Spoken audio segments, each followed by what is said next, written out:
3월학평 대비 영상입니다.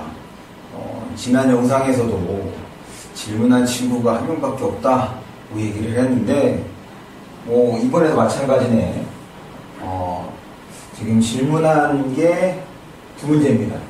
23번하고 28번 이렇게 두 문제를 중심으로 이번 영상에서는 비문항만, 독서 지문만 처리하는 걸로 하겠습니다.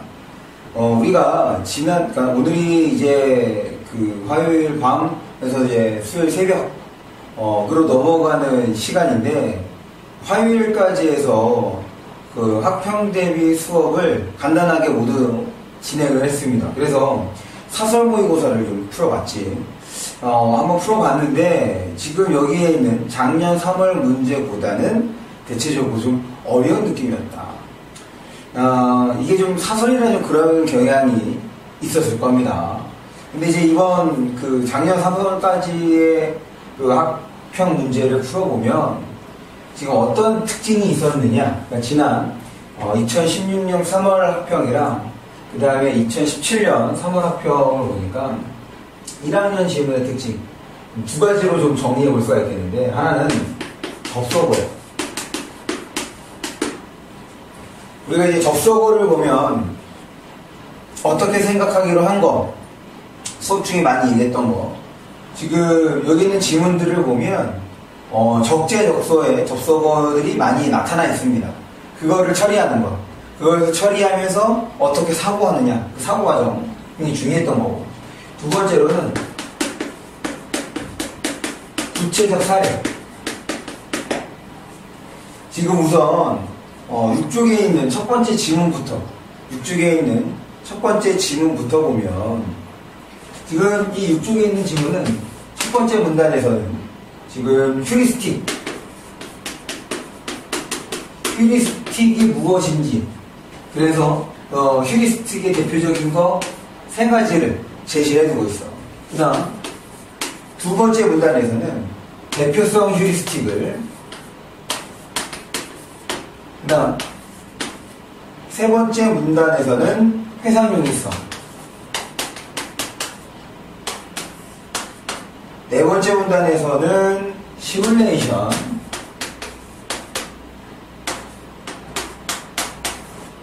다섯 번째 문단은 지금 나왔던 것들을 이처럼 일하는 접속어를 활용을 해서 다시 한번 정리해주고 있거든. 그럴 때 이 세 개의 문단, 2, 3, 4 세 개의 문단에서는 구체적 사례를 통해서 대표성, 회상, 시뮬레이션, 휴리스틱에 대해서 설명을 하고 있단 말이에요. 물론 중간중간에 이것 외에도 접속어를 통해서 내용 연결을 하고 있는 거예요. 그래서 지금 우리가 연습을 하긴 했지만 한 번 더 얘기를 합니다. 접속어, 그 다음에 구체적 사례에 대해서 읽으면서 적절하게 처리하는 것. 그것이 지금 우리가 내일 모레 목요일에 볼 학평에서 비문학을 처리하는 하나는 중요한 기준이 될 거다라는 거. 그래서 사실 이 첫 번째 지문은 그렇게 어려운 지문이 아니었지. 넘어갑니다. 간단하게 처리할 거야. 그 다음 두 번째 지문입니다. 20번에서 23번. 20번에서 23번을 보면 우리가 지문을 보기 전에 뭐부터 생각을 하기로 했어?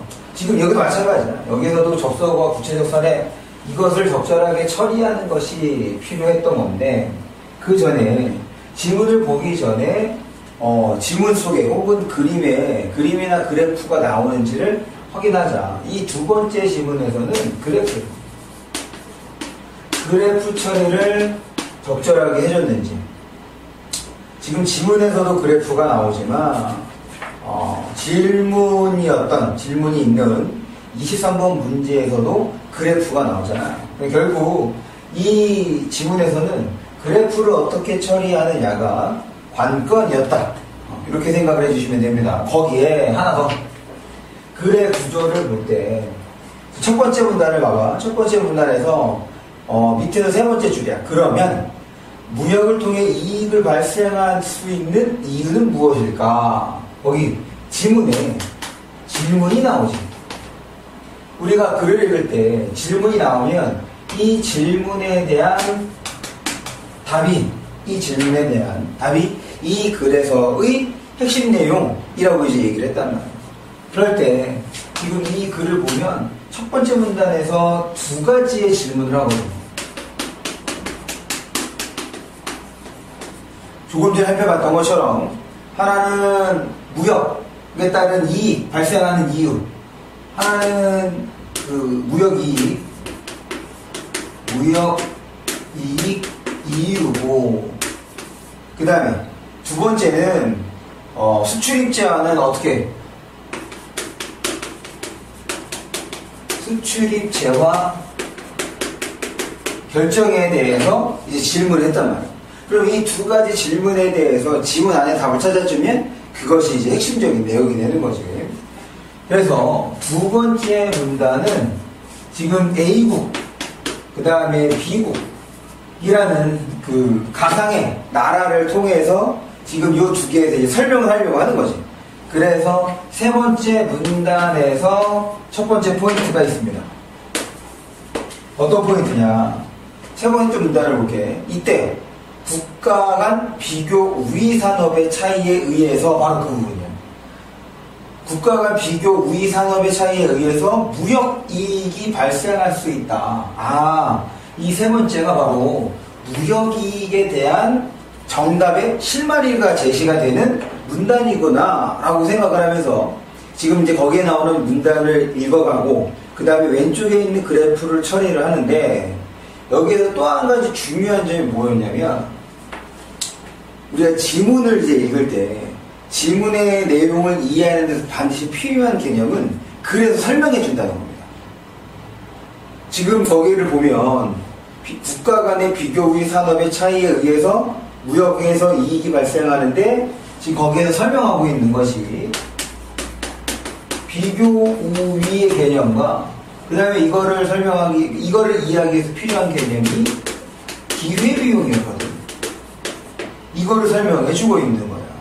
그래서 지금 A국과 B국에서 비교 우위 간의 차이가 발생을 하고, 그것 때문에 지금 무역에서의 이익이 발생할 수 있다라는 지금 그런 상황을 만들어주고 있는 거라고. 됐어? 근데 여기에서도 무엇을 활용하고 있냐면 구체적 사례를 활용하고 있다. 다시, 우리가 글을 읽을 때 이 구체적 사례는 어떻게 처리하기로 했던 거야? 같은 코드로 연결해 주기로 했다는 거지. 지금 이 지문에서는 요 두 가지 질문을 해결해야 한다라는 생각과, 그 다음에 그래프를 처리하는 과정에서 지금 A국, B국이라는 가상의 나라에서 벌어지는 요 구체적 사례를 적절하게 해결해 줄 수 있는 거. 됐습니까? 네 번째 문단을 볼게. 이제 네 번째 문단에 바로 여기에 해당하는 답이 있는데, 지금 세 번째 문단에서는 비교 우위 이것을 통해서 지금 A국은 자동차 생산, 그 다음에 이제 B국은 신발 생산에서 비교 우위를 갖게 된다 라는 것을 이제 확인을 한 거야.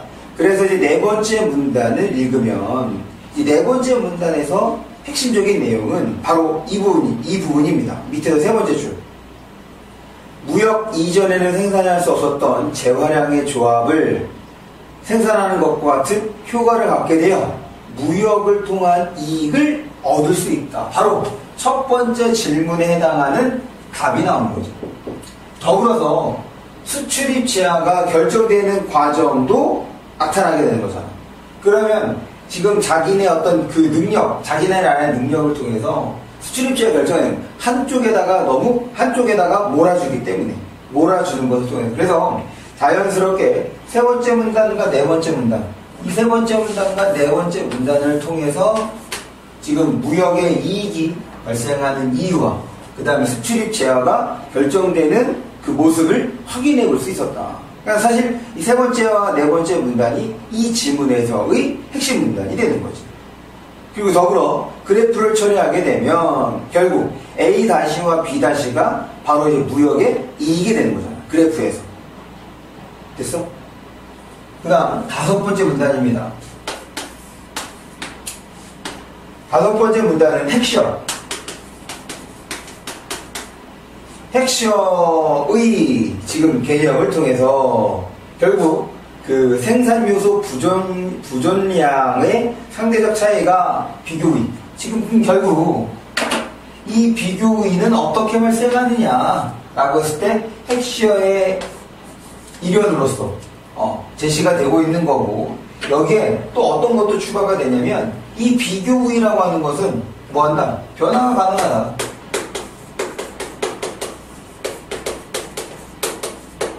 가능하다라고 이제 얘기를 해주고 있는 거였어요.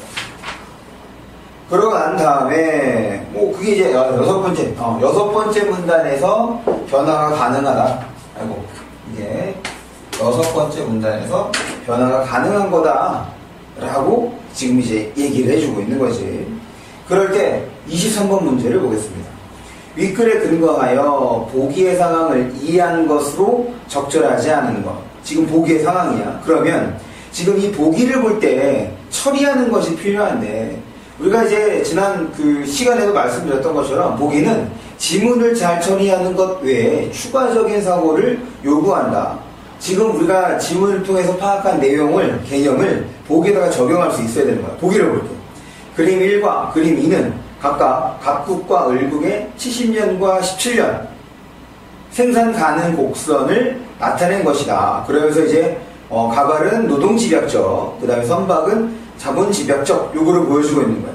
지금 첫 번째 1970년과 1917년의 모습을 보여주고, 그래프를 보면 그래프가 달라졌지.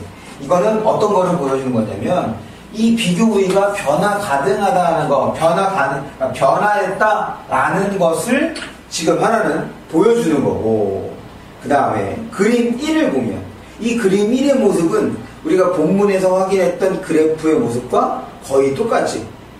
그러면서 지금 비교의를 가늠해 보기 위해서 이 세 번째 문단에 따르면 어떤 거? 비교의가 지금 기회비용이 작은 걸 말하는 거니까 기회비용을 우선 계산해야겠네. 그래서 을국의 기회비용 지금 1970년 첫 번째 1970년에 갑국부터 갑국의 기회비용은 50을 4로 나누면 되는 거잖아. 지금 선박 한 대에 대한 기회비용을 보면 50을 4로 나누면 얼마가 나오는 거야? 12.5가 나오지. 12.5 혈렘 가발. 그만큼의 이제 가발이 되는 거고, 을국의 경우는 20을 100으로 나누는 거니까 얼마가 되는 거야? 5가 되는 거니까. 지금 뭐야? 선박 한 척을 이제 생산할 때 지금 가발을 얼만큼 줄여야 되는가라는 얘기가 되는 거니까, 지금 어디에서? 을국이 뭐에 대해서? 선박에 대해서 이제 비교의를 정하게 되는 거니까, 을국은 지금 생산 부존량을 어디에다가? 선박 제작하는 거에다가 투자를 하면 되는 거고, 갑국의 경우는 어디에다가? 가발에다가 투자하면 된다는 얘기인 거지. 그럴 때 괄호 안에 내용을 보면 보기에서 가발은 노동집약적인 거고 선박은 자본집약적이 되는 거예요. 같은 방식으로 지금 2017년을 계산을 하면 지금 갑국의 경우는 어떻게 되냐? 갑국의 경우는 어떻게 됐어? 3.3333 이렇게 되지. 지금 100을 30으로 나누는 거니까. 반면에 을국의 경우는 25를 150으로 나누는 거니까 얼마야? 6이지? 6, 5, 30, 60. 6으로. 이번에는 2017년에는 선박에 대해서 어느 나라가? 각국이 비교의를 정하게 되는 거잖아. 이해했어? 지금 요 23번 문제에서는 이것을 계산해내는 거야. 그래서 답을 3번이 되는 건데, 3번을 보시면 2017년 선박 생산의 기회비용은 문장을 잘 봐야 돼. 을국이 갑국에 비해 2배 이상 기회비용이야. 지금 뭐가 더 커? 기회비용 누가 더 커? 을국이 더 크네. 그런데 을국이 2배 이상이야. 3.3이야. 3.3에 곱하기 2하면 6.6이 되는 거 아니야. 그럼 2배 이상 큰 거. 크기 큰데 2배 이상 큰 거야? 그게 아닌 거잖아. 그래서 23번의 답이 3번이 되는 겁니다. 됐어? 다시. 지금 이 지문을 보면 그래프 처리, 질문의 답. 우리가 첫 번째부터 좀 확인을 해볼까? 첫 번째, 이거는 전체적으로 지문에다가 적용되고 있었던 건데, 접속어. 1학년 합평 문제에서는 접속어 처리, 그 다음에 두 번째, 구체적 사례. 어떻게 처리하느냐에 따라서 지문의 내용을 쉽게 파악할 수 있느냐, 그렇지 않느냐가 된 거야. 거기에 지금 그림과 그래프 활용이 되는 것. 그림과 그래프 활용. 이런 것들이 적절하게 이루어질 수 있어야 된다. 하나 또 있네. 그 다음에 질문. 그래서 질문이 났을 때 질문과 그에 해당하는 답.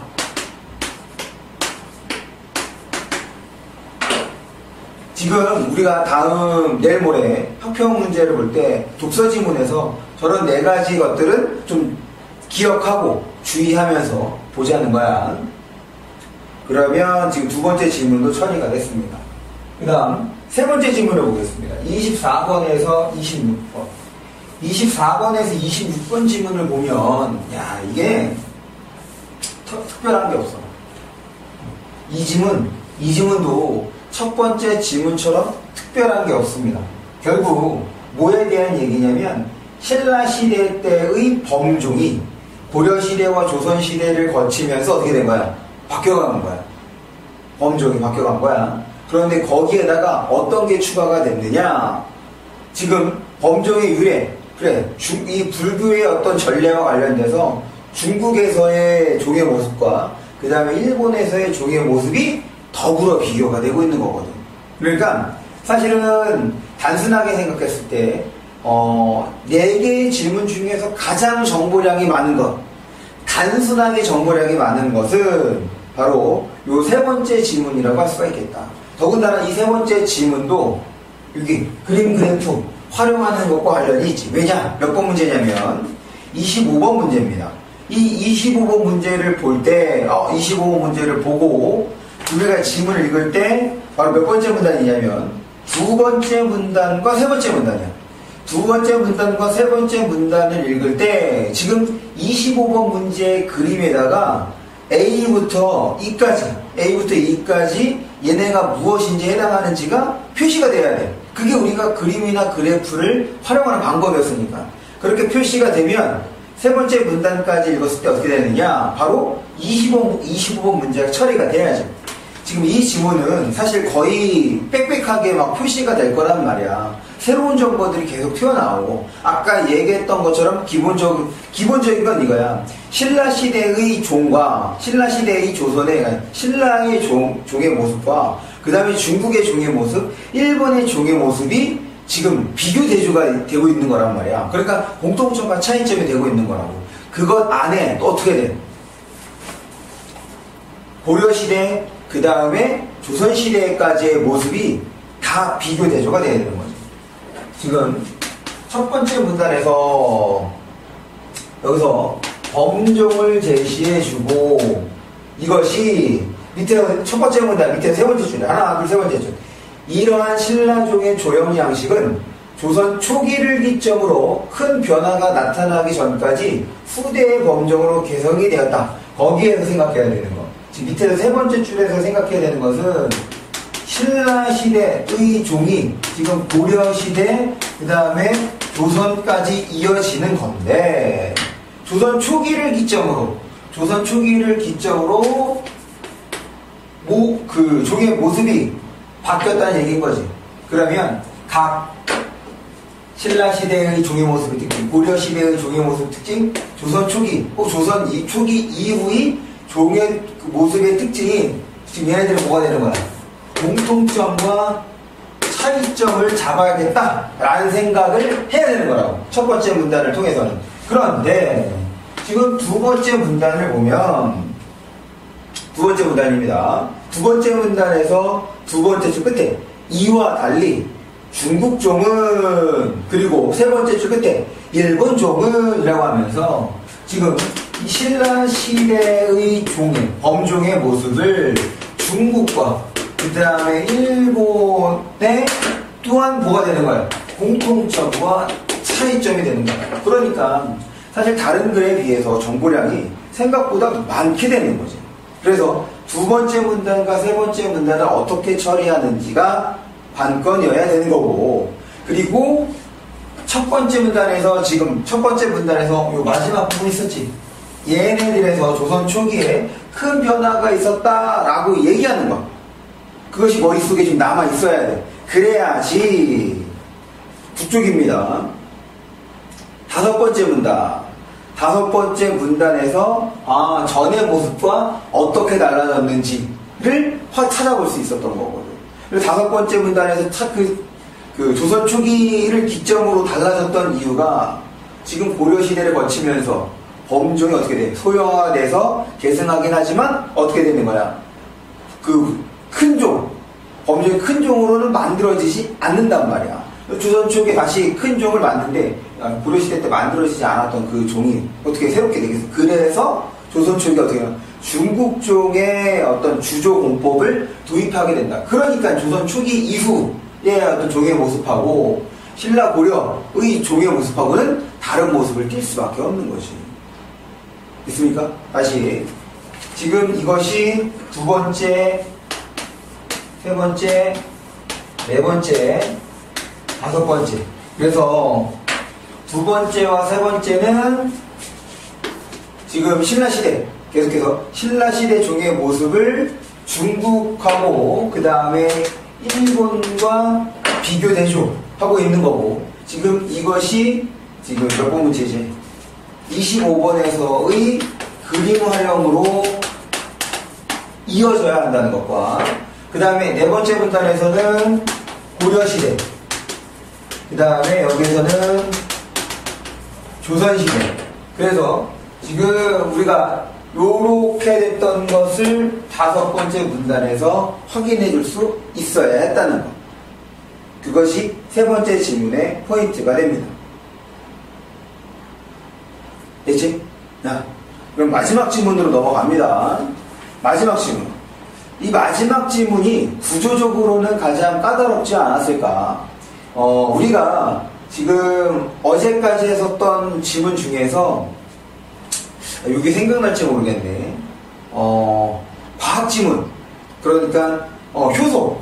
지금 어디 다시 27번에서 30번 마지막 질문을 보는 걸 하는데, 여기에서도 지금 지문의 그림이 나오고, 그 다음에 29번을 보시면 보기는 가를 그래프로 표시한 거래. 그럼 가를 보면서 29번의 어떤 그래프를 처리해 주고, 그리고 이제 그 29번 문제를 해결하고 마지막 문단을 이제 읽으면 되는 거잖아.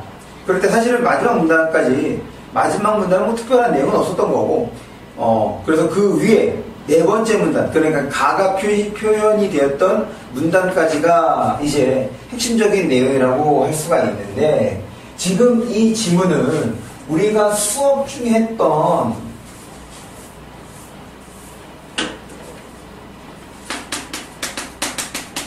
효소의 작용 원리 생각나? 이거와 유사하거든. 무슨 말이냐면, 지금 첫 번째 문단을 봐봐. 이거가 이제 유사했던 거야. 어떤 면이 유사했냐면, 문단을 통해서 배경 지식을 깔아준 거예요. 지금 첫 번째 문단을 보면, 마지막 질문입니다. 지금 이제 28번 문제도 처리를 할 거야. 첫 번째 문단을 보면 여기에 여러 가지 개념이 나와. 개, 주의, 경계, 고립계, 닫힌 게, 열린 게. 그러면서 첫 번째 문단부터 그냥 여러 개념을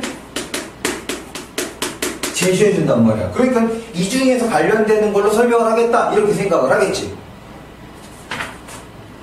그런데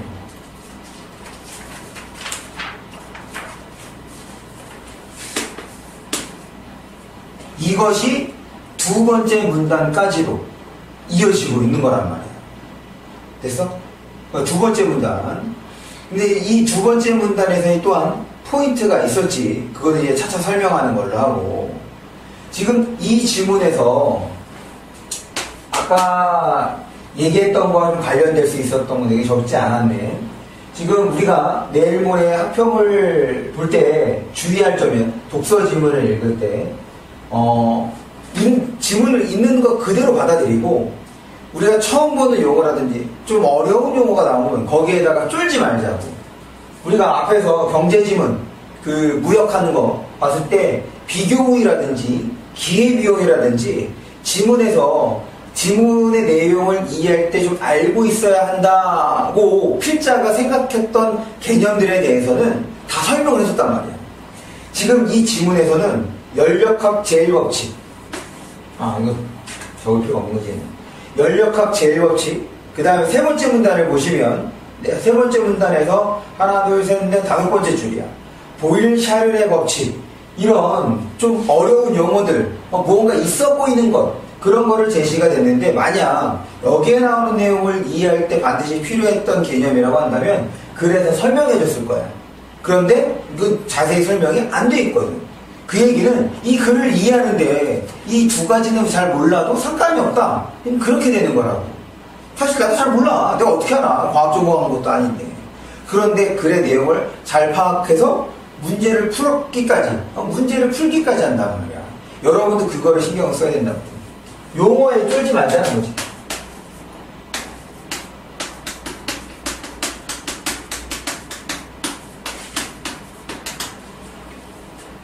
용어에 긴장하지 말자.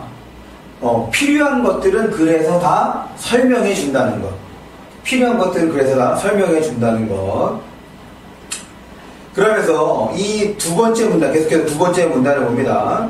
이 두 번째 문단은 앞에서 제시했던 여러 개념들 간에서 이제 에너지와 관련해서 설명을 해주고 있는데 여기에서 플러스 표시, 마이너스 표시, 그리고 흡열 과정, 그 다음에 발열 과정이 지금 앞에 있는 플러스 마이너스와 이제 연결이 돼야 되는 거야. 왜냐? 어떤 부분이냐면 두 번째 문단입니다. 두 번째 문단 밑에서 세 번째 줄 끝에 열은 에너지의 대표적인 형태, 이게 포인트가 되는 거야. 그래서 흡열 과정은 어떤 걸로? 흡열과 플러스가 같음이 되는 거고, 그 다음에 발열과 마이너스가 같음이 되는 거다. 계속해서 그거에 대해서 설명을 했어야 되는 건데, 지금 세 번째 문단에서는 그림과 관련해서 이제 설명을 하고 있는 거죠. 그러니까 지금 여기 나왔던 개념들을 이 세 번째 문단에다가 또 뭐예요? 세 번째 문단도 이거 구체적 사례잖아. 지금 피스톤과 실린더, 이것을 하나에 뭐라고 보자는 거야? 개로 보자는 얘기인 거지. 이해했어? 그리고 거기에 나오는 내용을 좀 보면 이거는 이제 29번의 그래프를 활용해서 이제 보면 되는 거지. 그래서 그 관계를 잡아주면 되는데, 어쨌든 요것부터 먼저. 그래서 지금 그 과정, 여기에서 에너지 보존 법칙에 의해서 이것이 왔다 갔다 하는 것 뿐이다 라는 얘기였던 거야. 요거를 이제 세 번째 문단을 보면서 29번을 처리하면 29번의 보기에도 마찬가지 표시가 돼야지. 그 부분이 어디냐면 먼저 지금 세 번째 문단에서 3문단에서 먼저가 들어있는 부분이야. 거기부터 좀 읽어볼게. 먼저 피스톤을 고정하지 않은 채 실린더 속 기체 압력이 P1에서 일정하도록 유지한 상태에서 실린더를 가열했으니까 열을 가한 거지. 실린더 속의 기체 온도가 T1에서 T2가 되도록 하면, 그래, 온도가 높아졌어. 실린더 속의 기체의 부피는 증가하게 된다. 그런데 그래프를 보니까 부피가 증가한다라는 내용이 지금 반영해 줄 수가 없는 거잖아. 그럼 거기다가 옆에다가 적어야지. T1에 T2가 되면 부피가 늘어난다는 거. 어떨 때? 압력이 일정하게 유지가 될 때. 그러니까 어떻게 되는 거야?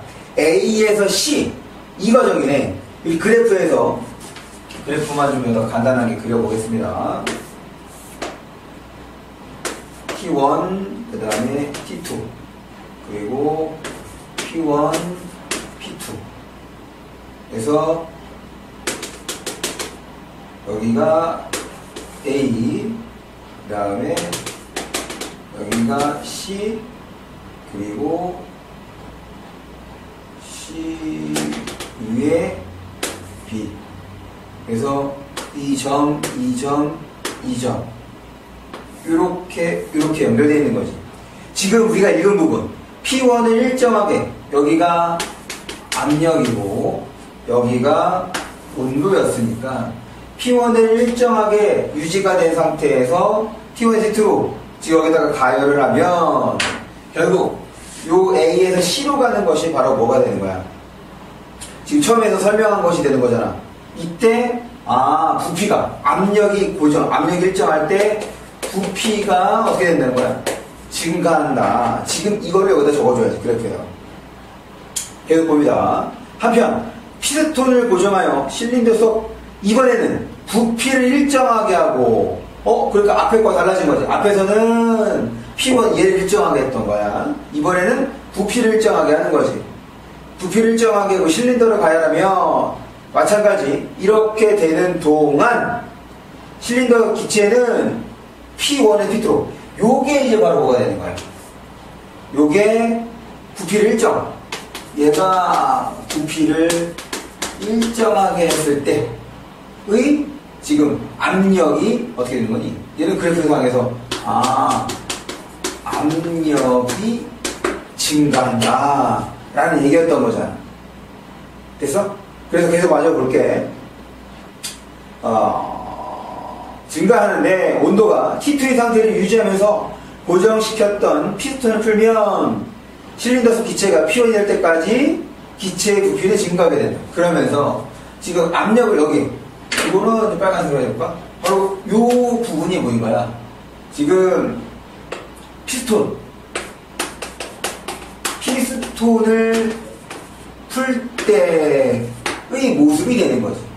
압력은 P1에서 P2로 어떻게 돼? 피스톤 풀 때 압력은 낮아지지만 뭐를 늘어나는 거야? 부피는 증가하게 된다라는 걸로 그래프에다가 정리해주면 되는 거지. 이게 포인트야. 됐어? 그렇게 해서 지금 세 번째 문단과 그 다음에 네 번째 문단 그래프 처리했습니다. 세 번째 문단과 네 번째 문단은 지금 그래프로 처리가 되는 거야. 다섯 번째 문단은 별거 없어. 없어도 되는 거야. 특별하게 없는 건 뭐 특별한 내용은 없습니다. 그냥 똑같은 상태가 되긴 했지만 과정이 달라졌다. 그런 얘기뿐이었던 거니까. 그렇게 해서 이제 29번 문제를 처리해 주시면 되는데 이제 28번 문제가 있어. 이제 28번을 좀 보자. 윗글을 바탕으로 보기를 이해한 내용을 가장 적절한 거네. 이제 보기, 여기도 마찬가지네. 구체적 상황인 거야. 그러니까 앞에서 나왔던 그런 개념들을 적용해 주면 되는 거지. 물이 담긴 수조의 절반 정도가 잠기도록 놓인 비커 속에 비커 속 물에 진한 황산을 넣어서 묽은 황산 용액을 만들면 묽은 황산 용액은 물론 비커 주위 속에 거기 그 다음에 밑줄 칩니다. 물의 온도까지 높아진다. 온도가 높아진다? 그럼 바로 어떤 거야? 온도가 높아진다 어떻게 알아? 거기서 지금 열이 발생한다는 거잖아. 열이 발생한다는 얘기는 지금 발열 반응이 되는 거죠. 열이 발생하는 거니까 발열 반응이잖아. 물의 온도까지 높아진다. 발열 반응이야. 발열 반응은 뭐랑 연결됐어? 마이너스와 연결된 거잖아. 그래서 지금 이 내용으로 설명이 되어 있는 건 1번인 거죠. 됐어? 지금 다시 한번 우리 이번에 여태까지 쭉 이렇게 비문학 독서 지문을 살펴봤는데 여러분들 그 보기의 문제는 좀 별개인 거야. 지금 우리가 지문에서 파악한 내용을 보기에다가 적용하는 그러니까 추가적인 사고작용을 요구하는 문제가 이제 보기가 들어있는 문제이기 때문에 지금은 우리가 문제를 푸는 것 중심으로 연습을 하지 않았다. 그러니까 어떻게 하면 글을 잘 읽을 수 있을까 이 측면에서 좀 봤기 때문에 거기까지는 욕심을 좀 안 부렸으면 좋겠습니다. 어쨌든 지금 보기 문제를 통해서 구체적 사례가 나오면 우리가 앞에서 읽은 내용을 연결해 주는 것, 적용해 주는 것, 그게 포인트라는 것. 그래야지만 문제를 잘 풀 수 있다 이렇게 생각을 해주시고, 그것보다 중요했던 거는 오늘 지금 이 강의, 이 영상을 통해서 우리가 기억해야 되는 거, 독서 지문을 풀 때 지금 이 1학년 학병에서는 이런 것들을 어떻게 하자는 거야? 주의하자는 거야. 이런 것들에 대해서 읽기 전에 우리가 수업 중에도 얘기했던 거지. 어떤 마음가짐으로 문제를 풀어야 되느냐. 내가 지금 우리 1학년 우리 학평 문제를 풀어봤더니 이런 것들이 나타난다더라. 그러면 이제 시험장에 갔을 때 시험 문제를 받기 전에 내가 어떤 거를 잘 처리를 해야지 라는 어떤 마음의 준비가 필요하다는 거야. 그래야지 그렇게 실제로 할 수가 있는 거라고. 그러고 아무 생각 없이 그냥 그래 열심히 읽고 열심히 문제 풀어야지. 그러면 별반 달라진 모습 없이 지문도 제대로 이해하는 것 없이 문제 풀게 될 가능성이 높다는 거죠. 이번에는 다시 한번 정리했습니다. 이런 5가지 것들에 대해서 내가 적절하게 해결할 수 있도록 미리 뭐 하자? 지금 생각을 하자. 좀 마음속으로 대비를 하자. 그래야지 우리가 글을 잘 읽을 수 있다는 거. 됐습니까?